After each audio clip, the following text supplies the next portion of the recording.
अजिंठा शिवारात धुमाकूळ घालणाऱ्या बिबट्याला शेतकऱ्यांच्या मदतीने वन विभागाने केले जेरबंद।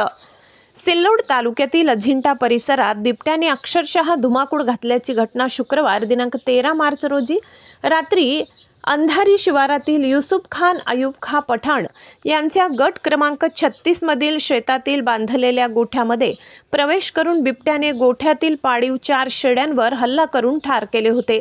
अजिंठा वन विभागातील शिवना परिमंडळ, दीपक सोनार, मुकेश गुप्ता, लेखापाल योगेश शिंदे आदी वनकर्मचाऱ्यांनी घटनास्थळी धाव घेत पाहणी करून पंचनामा केला। सदर ठिकाणी ट्रॅप कॅमेरे लावून सदर बिबट्यावर लक्ष केले। बिबट्या शनिवार दिनांक 14 मार्च रोजी रात्री 10 ते 11च्या दरम्यान बकरीवर हल्ला करण्यासाठी आला होता। यावेळी शेतकरी आपल्या बाकीच्या जनावरांना पाहण्यासाठी गेले असता सदर ठिकाणी त्यांच्या बांधलेल्या गाय गोठ्याच्या शेडमध्ये एक बिबट्या शिरलेला दिसला। त्या क्षणात अजिंठा येथील शेतकरी आदिल खान, आमिर खान, शकील खान, वाहिद खान, उमर खान, हुसेन खान, सलीम पठाण यांनी प्रसंगावधान राखून हिमतीने सदर शेडचे दरवाजे बंद करून ठेवले व तात्काळ अजिंठा वन विभागाला माहिती दिली।